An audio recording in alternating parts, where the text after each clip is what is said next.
Irmãos, vamos abrir as nossas Bíblias no Evangelho de João, capítulo 4. Evangelho de João, capítulo 4, dos versos 1 ao 18. João, capítulo 4, dos versos 1 ao 18. Acompanhem a leitura. Vamos ficar de pé para essa leitura, irmãos?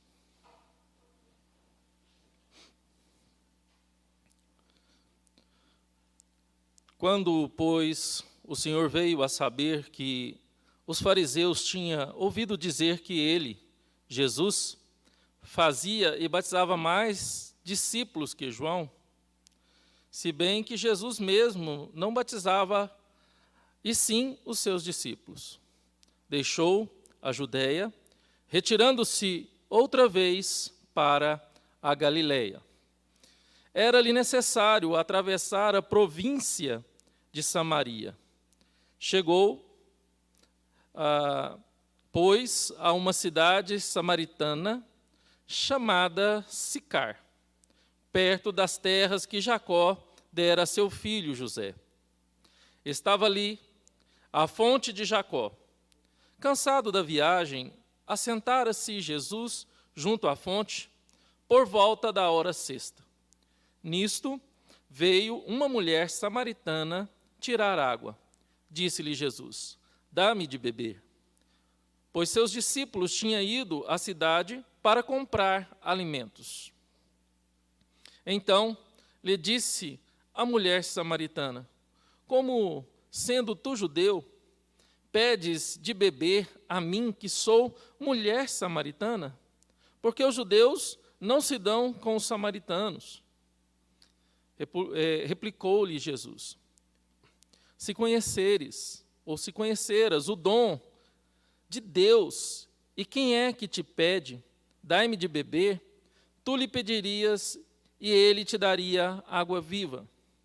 Respondeu-lhe ela: Senhor, tu não tens com que tirar, e o poço é fundo.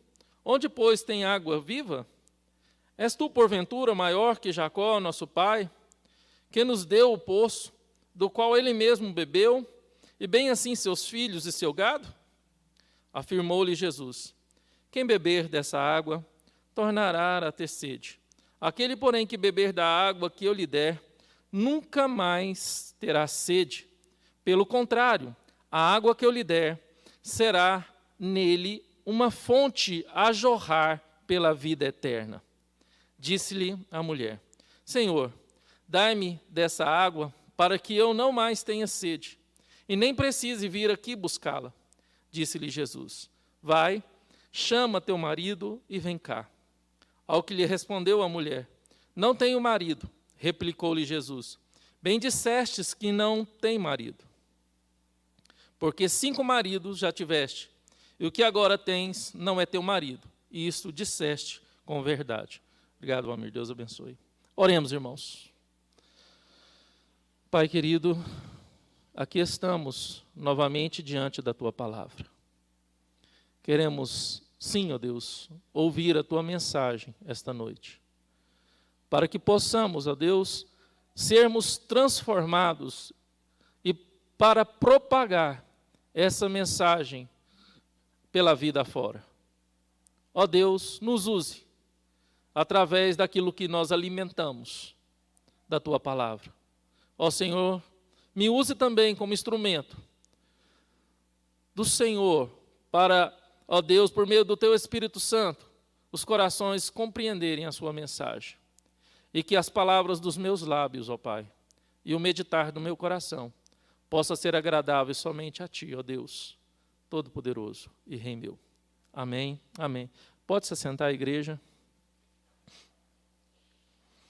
O último sermão que eu preguei, eu falei sobre Jesus, o pão da vida. E, mais uma vez, mexendo em alguns livros ali no gabinete, eu achei um livrinho muito antigo.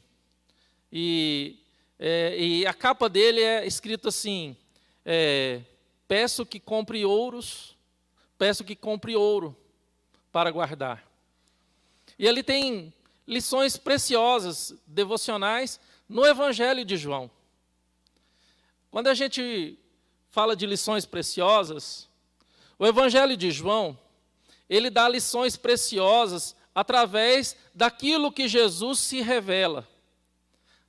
Porque o Evangelho de João, ele tem o propósito de revelar Jesus como Deus, como Filho de Deus, como Deus encarnado. Tanto é que quando você começa o Evangelho de João, ele fala o quê? Que no princípio era o Verbo. O Verbo estava com Deus, o Verbo era Deus. E o Verbo se manifestou cheio de graça e verdade. Quer dizer, esse Verbo, essa palavra de poder, esse poder foi dado, que Deus fez, ao criar todas as coisas, se encarnou na pessoa de Jesus Cristo. Se encarnou. E o Evangelho de João, então, ele evidencia para os seus leitores, principalmente para o povo judeu, que Jesus, de fato, era o Cristo, o Filho do Deus vivo. E é isso que vemos em toda a caminhada pelo Evangelho de João. E eu senti dentro de mim mesmo falar sobre Jesus se revelando a nós. Comecei pelo pão da vida, agora vou falar sobre a água da vida. Jesus, a água da vida. Jesus e a mulher samaritana.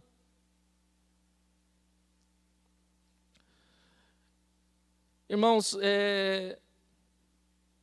ao olhar para esse texto, muito rapidamente, nós vemos uma figura de uma mulher e vemos Jesus pedindo a essa mulher um pouco de água para se refrescar. Só que o intuito de Jesus era dar algo maior e melhor do que aquela mulher poderia buscar. Isso nos traz, irmãos, uma realidade que muitos têm buscado aquilo que não gera vida. Muitos têm buscado os seus próprios interesses, muitos têm buscado aquilo que não é vida de fato. E Jesus apresenta aqui a salvação para uma pessoa que está totalmente presa no seu pecado. Uma pessoa que precisava ser liberta. E esse texto nos evidencia tão grande, tamanha salvação. Quando a gente fala de preso ou presa no pecado, eu lembro de uma história de um canarinho que um dia, no parapeito de uma janela, um tizil viu aquele canarinho cantando dentro da gaiola e pousou no parapeito e perguntou para aquele canarinho: o que você faz preso nessa gaiola? E o canarinho: eu canto. E por que você canta? Eu canto para ganhar sementes, para comer sementes. Quanto mais eu canto, mais sementes eu como. E o tizil perguntou: mas a sua vida se resume só a isso? Cantar para ganhar sementes? Saia dessa gaiola, fuja. Vamos voar pelo céu afora. Existem variedades de sementes espalhadas pelo mundo. Coisas que você nunca imaginou. Aquele canarinho olhou para o tizil e falou: a minha vida vai muito bem, obrigado. Gosto de viver assim. Ao olhar para o texto que nós lemos, algo totalmente diferente do que essa história ilustrativa nos traz, agora acontece com uma mulher. E o texto começa falando que Jesus se sente incomodado por um cochicho, por uma especulação, uma conversa que estava entre os seus discípulos e os discípulos de João e as pessoas que estavam à sua volta, dizendo que Jesus batizava mais que os discípulos de João. E Jesus se sente incomodado e resolve deixar a Judéia em direção à Galileia. Jesus se sente incomodado porque aquelas pessoas estão comparando agora tudo que Jesus fazia com aquilo que João tinha feito. João Batista tinha feito. Jesus se incomoda com essa conversa. Irmãos, o quanto essa situação é delicada para nós. Jesus se incomoda por ser comparado ou por ser comparado em fazer mais do que João. E o quanto nossas vidas sofrem essa questão de comparação, o quanto nós medimos a nossa produtividade, nós medimos a nossa ação em relação à ação de outros. O quanto nós corremos um grande risco de viver escravizados pela comparação. Isso é em qualquer área. Isso é em qualquer área. Um professor que se compara com outro professor, um agrônomo que se compara com outro agrônomo, e um policial que se compara com outro policial que está em evidência. E as pessoas também fazem essa comparação. Veja, o pastor tal, olha, aquele pastor é muito bom, ele faz isso, faz aquilo outro. Ele é melhor do que aquele outro pastor. A gente vê isso, ouve isso em conversas de supermercado. Uma vez eu estava ali no Rio Vermelho, na fila do Rio Vermelho, aqui da Praça do Emanuel, e duas irmãs se encontraram de denominações diferentes, eu já falei isso aqui, e elas começaram a falar da sua igreja e do seu pastor. E uma falou assim, olha, o meu pastor é muito bom. Ele, de um texto bíblico, ele faz vários sermões diferentes. Vários sermões diferentes. E a outra falou, não, meu também é assim, mas de maneira diferente. O meu, ele prega o mesmo sermão em vários textos bíblicos. Uma estava elogiando, a outra estava criticando. E corremos um grande risco, irmãos, de cair nessa situação que Jesus fez questão de fugir. Jesus, ele não deu abertura nenhuma para as comparações que seus discípulos e os discípulos de João estavam fazendo em relação a ele, porque ele sabia que ele estava ali não para competir, mas para fazer a obra que lhe foi proposta. Meus irmãos, todos nós temos missões a ser realizadas. Muitos já cumpriram as suas missões em relação ao seu trabalho, à sua vida, e já aposentaram, mas Deus nos dá também, além da vida social, da vida profissional, Deus nos dá também objetivos a serem realizados na vida espiritual, em prol da causa de Cristo.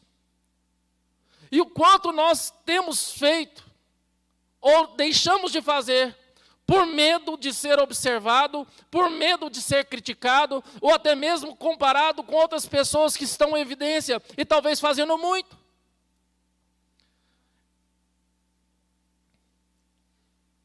Devemos fugir desse sentimento, irmãos, e olhar para Deus e fazer a obra da forma que Deus propôs em seu coração. Aquilo que Deus tem proposto no seu coração, tem incomodado no seu coração, você deve fazer. Você deve fazer.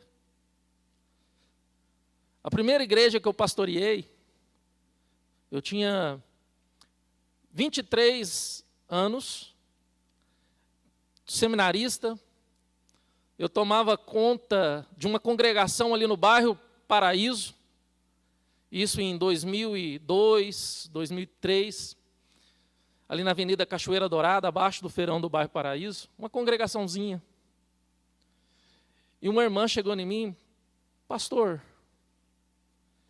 eu não sei cantar, eu não sei falar, até mesmo orar eu tenho vergonha, mas eu tenho sentido de Deus, e Deus tem colocado no meu coração, eu gostaria de zelar da igreja.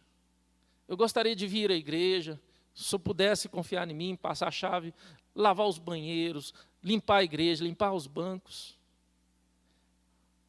Uma irmã, se olhava para ela assim, e falava, ela não vai dar conta. Ela não vai dar conta. E eu lembro dessa irmã, essa irmã me manda mensagem até hoje no WhatsApp. E eu falo, irmã, se Deus está te movendo a oferecer esse serviço a Deus com amor, um zelo pelo templo aqui onde nós adoramos a Deus, amém. E durante todo o tempo que eu servi aquela igreja, aquela irmã zelava com tanto carinho e com tanto amor por aquela igreja. E interessante que ela nunca, irmãos, nunca se preocupou se alguém no passado fazia ou alguém limpava melhor do que ela. Mas o que ela fazia, irmãos, era com muito amor. Com muito amor. E ela tinha muita alegria em limpar a igreja. Cuidar da igreja.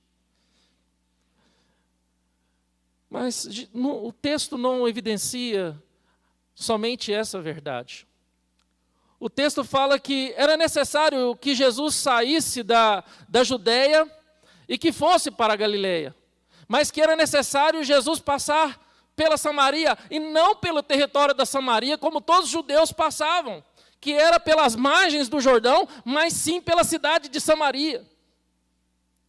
Todo judeu, quando tinha que ir para a Galileia, ao norte de Israel, passava o mais longe possível da cidade de Samaria. Por causa de todo o contexto, irmãos. Todo judeu zeloso da época de Jesus, eles acordavam todo dia cedo e agradeciam a Deus por 3 motivos.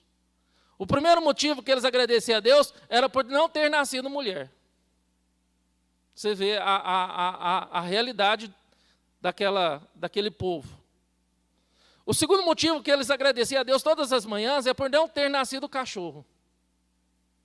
E o terceiro motivo que eles agradeciam a Deus toda manhã é por ter não nascido samaritano. Não ter nascido samaritano.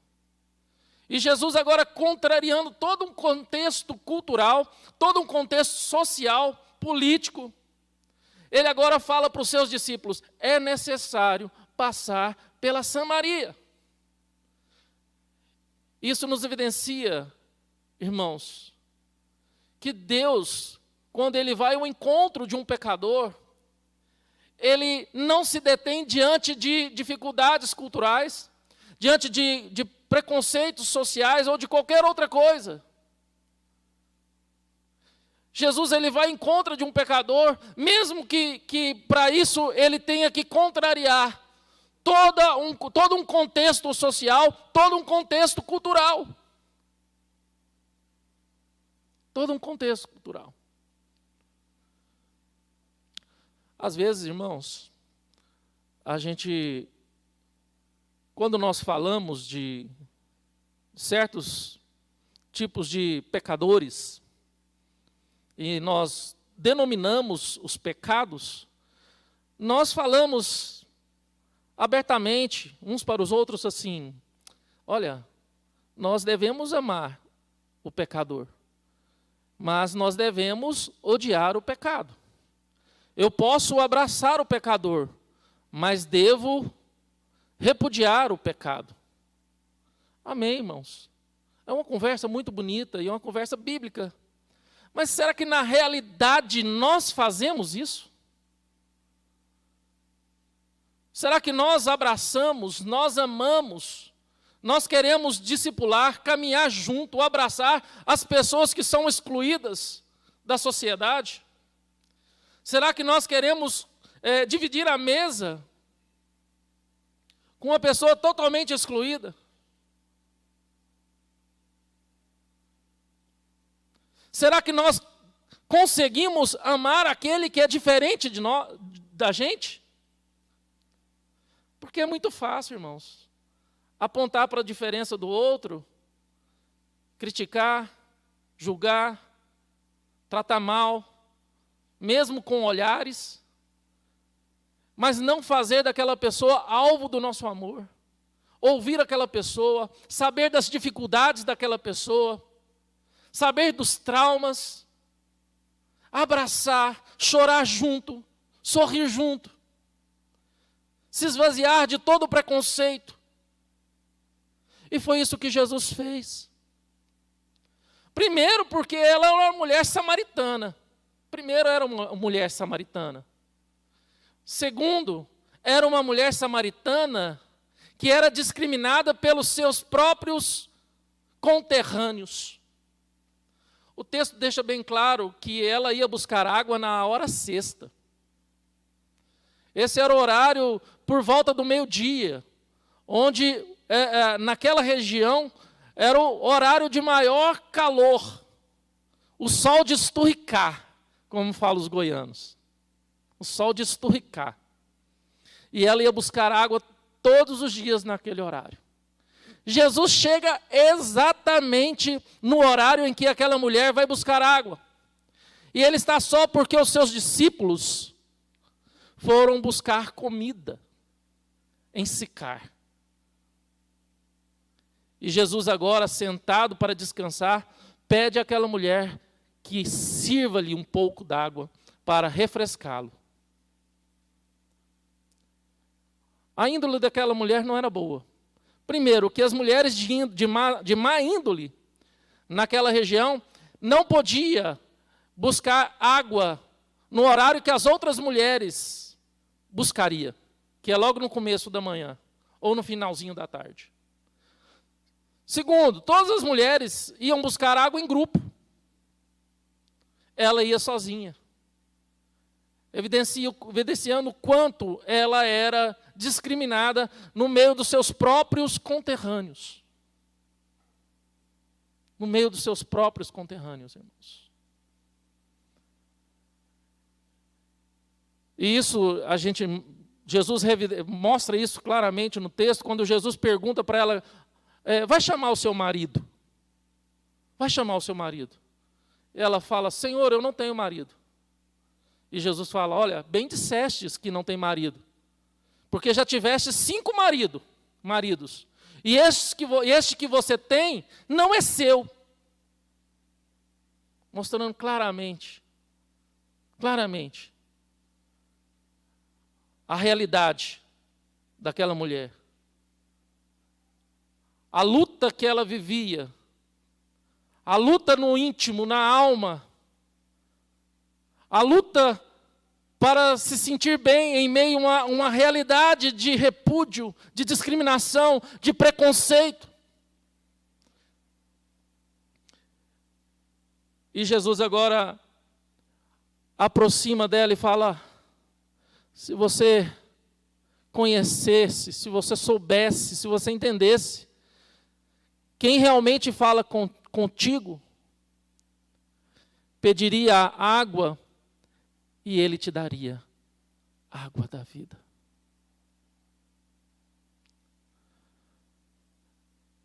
Amados, se o próprio Deus dos céus e da terra, Deus criador do universo, direcionou o seu amor a uma mulher samaritana,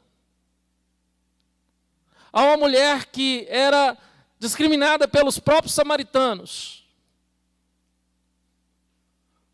pela uma vida pecaminosa, pela uma vida escandalosa. Porque até então, quando ela entende quem está falando com ela, Jesus vai falar, Jesus fala, vai testemunhar, vai falar o que eu falei para você. A Bíblia diz que ela vai ao encontro dos homens daquela cidade. Dos homens daquela cidade. Talvez os homens que ela tinha costume de manter relacionamentos. Mas ela vai falar do amor de Deus. E a salvação chega não somente na vida dela, mas na vida de muitos ali. Meus irmãos, só para vocês terem uma noção da realidade dessa graça de Jesus em relação à salvação. Olha que interessante. A mulher entra numa discussão, fala: Senhor, será que o Senhor é melhor do que o nosso pai Jacó, que veio aqui, cavou o poço, os seus filhos beberam, ele bebeu, o seu gado bebeu? O Senhor é melhor do que o nosso pai Jacó? Irmãos, Jesus era judeu. E Jesus falou claramente aqui no texto que a salvação vinha dos judeus. E que aquela mulher não entendia por que a salvação vinha dos judeus e que os judeus entendiam melhor da salvação do que os samaritanos. Primeiro, porque os samaritanos só liam os 5 primeiros livros da Bíblia, chamado Pentateuco. Eles não tinham conhecimento dos demais livros, como os profetas menores, profetas maiores, os livros poéticos, que todo judeu tinha conhecimento, dos pais e dos profetas. Jesus pega aí. Mas outra questão importante que eu gostaria de deixar para vocês, era a questão de que ela fala de Jacó. Jacó, ele fugiu de seu irmão Esaú, foi trabalhar para o seu tio Labão, irmão da sua mãe Raquel, e lá, obedecendo o seu pai, que falou: olha, obedecendo a sua mãe, quando foi fugir, falou: olha, vai para a casa do meu irmão, e ali fica. Ele apaixonou-se por Raquel. Ele apaixonou-se por Raquel. E trabalhou 7 anos para casar com Raquel. Labão o enganou e lhe deu Lia. E ele trabalhou mais 7 anos para casar com Raquel. E de Raquel, fruto do seu amor, nasceu José. E de Lia, a quem não amava, nasceu Judá. Jesus é o leão da tribo de Judá. Jesus é descendente de Judá, de um filho que não era de fato daqueles que nós lemos o arcabouço bíblico do Antigo Testamento, veterotestamentário, filho da bênção. E Jesus agora, quando ele é confrontado: acaso você é melhor que Jacó? E ele fala: se conhecesses, quem fala contigo? Se conheceres, quem fala contigo? Pediria água viva. Esse chamamento, irmãos, a um pecador, esse chamamento a nós que muitas vezes nos achamos tão santos, é um chamamento muito sério, porque só através do conhecimento de quem de fato é Jesus, que nós vamos ser libertos das nossas mazelas. Nós vamos ser libertos daquilo que precisamos, de fato, sermos libertos. Às vezes nós queremos condicionar ou achar que, olha, Deus, me livra disso, me liberta daquilo. Mas, na verdade, nós precisamos de ser libertos de algo tão profundo e tão enraizado, que muitas vezes nós não oramos para Deus nos libertar com medo de tamanha dor. E o quanto nós lutamos contra isso, irmãos. O quanto nós lutamos contra isso. O quanto nós lutamos. Eu sei, irmãos, e é claro que a gente ouve muito falar sobre isso, principalmente quando, num tempo atrás, falava-se muito de corrupção e que deveríamos acabar com a corrupção, e que muitas vezes nós direcionamos a corrupção a pessoas, direcionamos a corrupção a um grupo de pessoas ou a um partido. E nós sabemos que, de verdade, na realidade, essas pessoas e esse partido foram corruptos. Mas o que a Bíblia nos mostra, e que Jesus evidencia para essa mulher, mostra que a corrupção estava nela. Jesus evidencia que a corrupção está em nós.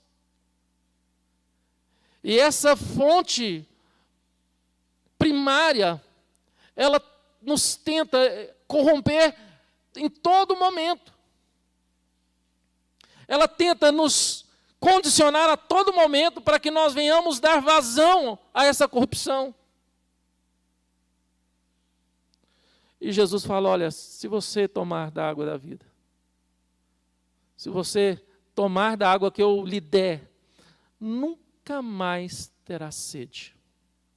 Estou pregando sobre salvação, irmãos. E eu falei aqui no último sermão sobre a doutrina da salvação, a soteriologia, que Deus nos salvou. Deus está nos salvando e Deus nos salvará. Mas pastor, como assim? Se Deus me salvou, como que Ele está me salvando? E como que Ele vai me salvar? E a Bíblia deixa bem claro que Deus nos salvou da condenação do pecado. Quando nós tomamos dessa água viva que Jesus oferece, que é a salvação dada por Deus, toda a condenação do pecado foi colocada sobre Jesus na cruz do Calvário. Fomos salvos da condenação do pecado. Estamos sendo salvos da presença, estamos sendo salvos, irmãos, da culpa do pecado. Aquele processo que o Espírito Santo faz em nós, durante a nossa vida, nos levando a arrepender, nos levando a entristecer pelos nossos atos de corrupção. Chama-se perseverança dos santos, onde o Espírito Santo persevera em nossas vidas, trazendo dor em nosso coração, trazendo tristeza em nossa alma, para que nós possamos entender que aquele pecado precisa ser deixado. E nós sabemos que nós mesmos, por nós mesmos, pelas nossas próprias forças, muitas vezes nós não conseguimos. Por isso estamos sendo salvos da culpa do pecado. Porque quando nós olhamos para a cruz e vemos que Jesus pagou na cruz toda a condenação, então eu não preciso ter culpa. Eu posso lutar contra o pecado. E eu sei que eu vou cair, vou levantar, vou cair, vou levantar. Mas a cada passo que eu der em direção à jornada que está proposta, me tornarei mais santo. Porque o Espírito Santo tem perseverado a minha vida. E serei salvo. Serei salvo da presença do pecado. Haverá um dia em que não mais terei a presença do pecado no meu coração, na minha vida. Haverá um dia que a minha carne não mais me tentará. Haverá um dia em que o mundo não mais me tentará. Haverá um dia em que o diabo não mais me tentará. Porque estarei vivendo num corpo glorificado. Fui salvo pela regeneração que Cristo me deu. Estou sendo salvo através da santificação e serei salvo através da glorificação. Irmãos, o que fazer com essa mensagem então? O que fazer com essa palavra que evidencia que Jesus foi ao encontro de uma pessoa que muitos fugiam da sua presença, de uma região que muitos fugiam. Jesus conversou com uma mulher que, além de ser samaritana, nenhum homem, e principalmente judeu de boa índole, um homem de boa índole, principalmente judeu, não poderia conversar. Porque nenhum homem de boa índole poderia ir ou passar perto de um poço por volta da hora sexta. Porque somente mulher de má índole, que essa tinha vários maridos e que ela estava não era dela. E logo na conversa a gente vê claramente Jesus expondo o seu pecado, para que brotasse, nascesse no coração dela a necessidade de uma salvação. Eu não sei qual é a sua situação em relação a essa realidade bíblica. Talvez você tenha dúvida da sua salvação por causa da corrupção que está sempre diante de você. Talvez você tenha dúvida da salvação porque você se acha uma pessoa pecadora demais para merecer tamanha graça. E esse texto nos mostra uma graça maravilhosa, uma graça soberana, uma graça que transpõe qualquer barreira, seja cultural, seja social, seja ideológica. E por falar de ideologia, e a gente sempre conversa, né, Hacem, sobre essas questões, direita, esquerda, o quanto as pessoas têm criado inimizades por discussões ideológicas. Por discussões ideológicas. Se a única coisa que nós deveríamos defender é aquilo que Deus lutou aqui por meio de Jesus, é salvar uma pessoa que estava totalmente perdida na vida. Totalmente perdida. Totalmente perdida. Então, existe muita gente perdida, como essa mulher samaritana perdida. E o que Jesus disse no final dessa perícope, que todo aquele que bebe dessa água viva, ele passa a ser uma fonte a jorrar pela vida. Isso significa que se ela bebesse como ela bebeu, ela seria uma fonte a jorrar vida. E ela jorrou vida na cidade de Samaria, e o texto deixa isso bem claro. Nós somos uma fonte de água viva, irmãos. Porque nós bebemos dessa água viva, de que nos fala o Sagrado Evangelho de João. A salvação. A salvação. E será que nós jorramos vida por onde quer que nós vamos? Será que nós somos uma fonte de água a matar a sede de quem está com sede, de quem está sedento, de quem está desidratado, de quem está precisando de fato de vida? E ao pensar nisso, eu meditando, e a gente traz, será que eu levo mais vida por onde eu vou, ou eu levo mais morte? Será que eu sou uma pessoa que sou de fato essa fonte a jorrar para a vida, ou jorra para a morte?